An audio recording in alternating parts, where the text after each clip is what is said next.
Yeah. Hey everybody, welcome to Impact Chiropractic. I am a host of this conversation that we're starting today with a health expert in Conway, South Carolina, from here, went to school here, practiced here for 20 years. Dr. David Turner, how you doing? I'm doing great, brother.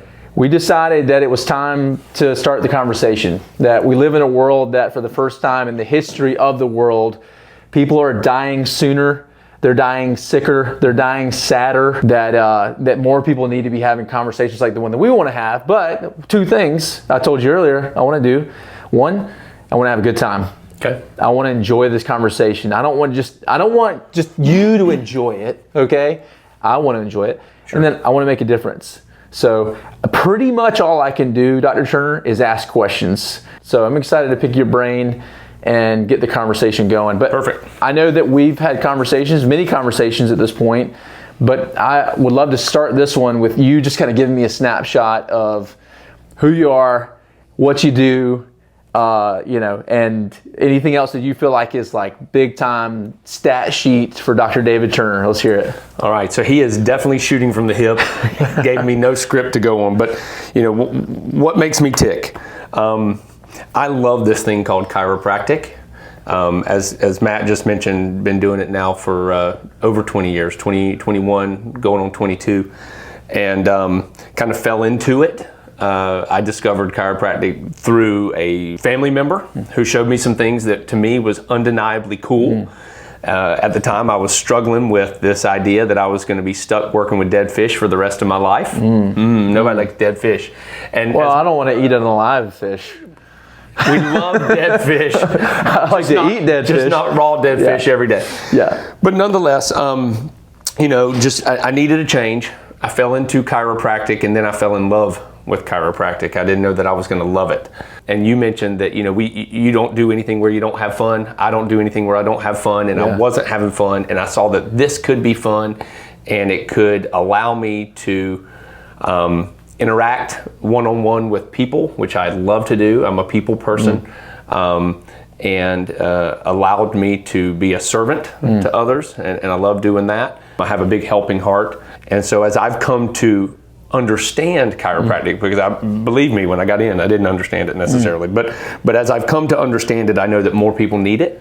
And so now I am, I'm kind of stepping in, and it's hard sometimes, but stepping into this world of being the health expert and then being a loud voice. Yeah. Loud voice is the big one, because we are all surrounded with all kinds of advertising, all kinds of marketing, and all groups, whether we like it or not, are marketing to us and at us.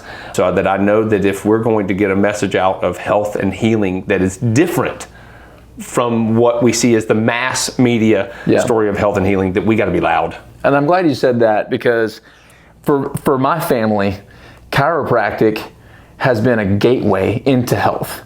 It really has been a catalyst for us to look at our lives and figure out there's a loud voice that's sort of yelling out things that are related to health, but there's no resource there. Chiropractic, for my family, for my wife, my 4 kids, who all come here every week, we have turned a massive ship in our own health. And it started with chiropractic. I've always considered myself to be health conscious. I owned a gym for 8 years. I helped people get healthy, but you taught me a new language of health. And for a lot of the families that come to Impact would say the same thing. Share a story of the effectiveness of chiropractic where you've seen it just change somebody's life. Got a perfect one right here, but I don't want to gloss over this thing about excitement for chiropractic. The reason I get excited is because I believe, and I was taught, and I try to convey to others, that chiropractic goes back to the core of where health comes from, okay? And it comes from within. It's an inside-out thing, right? And health consciousness and health marketing, things that are related to health, are all telling us that we lack something to be healthy, and we're trying to put things in. What can we add to the regimen?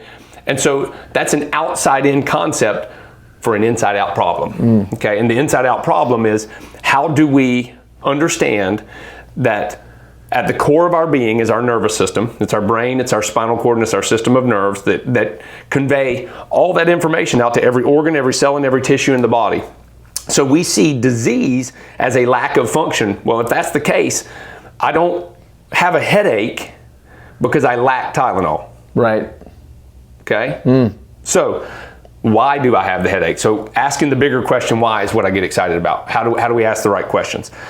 And chiropractic, the way I've been educated, says that if there's a problem, let's go look to the core and see if we can find that solution.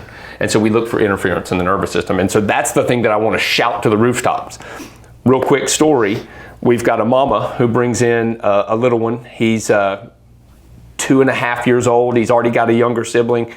She's a toddling toddler while he's a running, walking toddler. And they have numerous challenges.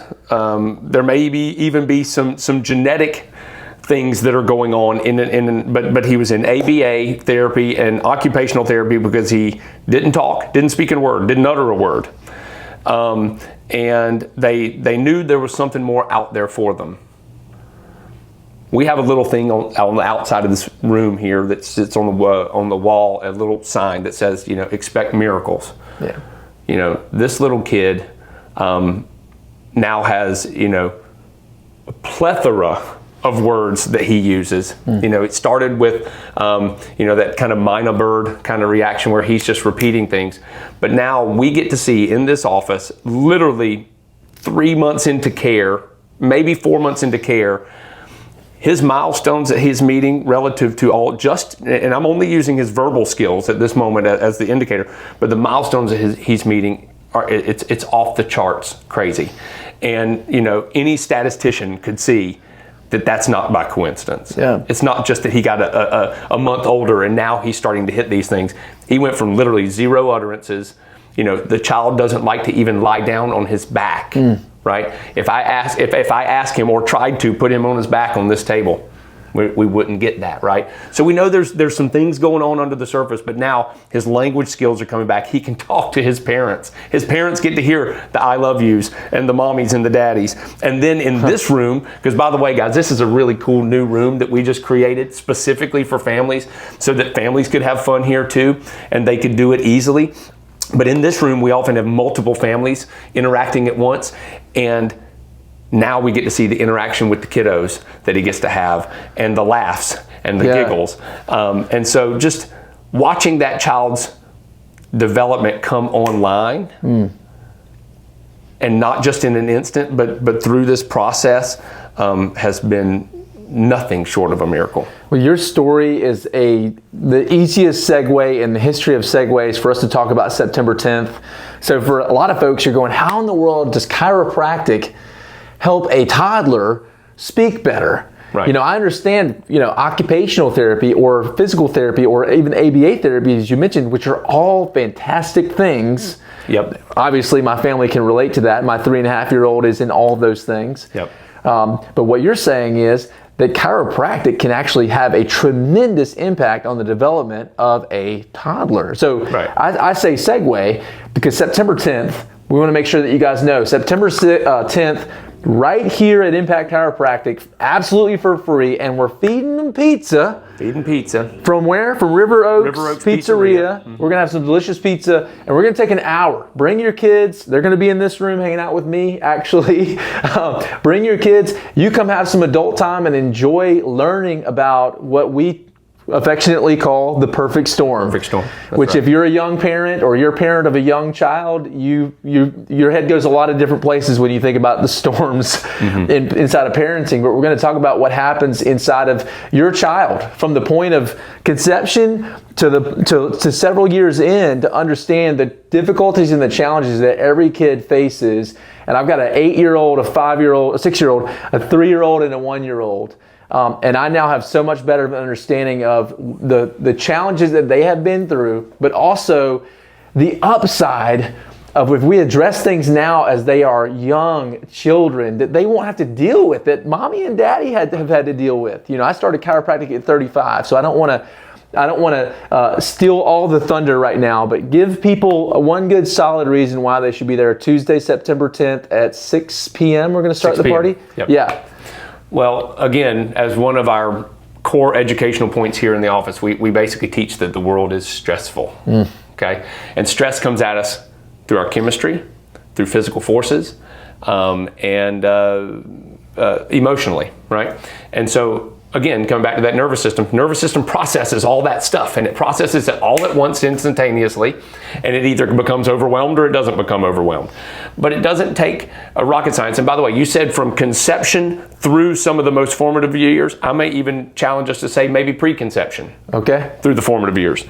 Because the perfect storm is basically, it's the brainchild of a mentor of mine, Dr. Tony Ebel. You guys can check him out at pxdocs.com. If you want. If you need. You can come here and get the message too. That's right. Because I love the message. But nonetheless, we try to help parents understand that, number one, whatever the kid struggles, there's hope, right? Okay. We provide answers through laying out this neurologic storm of story that starts with stressors that are being processed by an immature nervous system, okay? And then under the right circumstances, it creates a chain of events through nervous system interference that leads to a nervous system that is stuck. And it's stuck in a storm of the, what we call the fight or flight, the fight or flight response.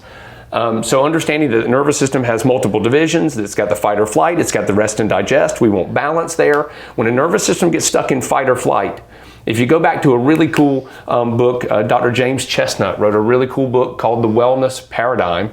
And if you go to his book, he talks about, stress like rocks in a backpack. And for every stressor we put in, we're weighing that backpack down. And we can eliminate those rocks by reducing our stressors and those kinds of things, but it absolutely has an effect on our lives. And if you look at every single chronic illness and disease that we know of at this moment, you can tie every single one of them back to the accumulation of chronic stress. Wow. Okay? And so to ask why toddlers, mamas out there, how much stress your body was under to bring that baby into this world. And I want to help remind you of the laws of physics, that for every force, there's an equal and opposite force. That means that, as stressful as it was on your body to bring the baby into this world, that same stress went into that baby's head and neck. Yeah. Okay. I think that you probably just answered a few questions, but I just want to give people the value of showing up next Tuesday, September 10th, 6 p.m.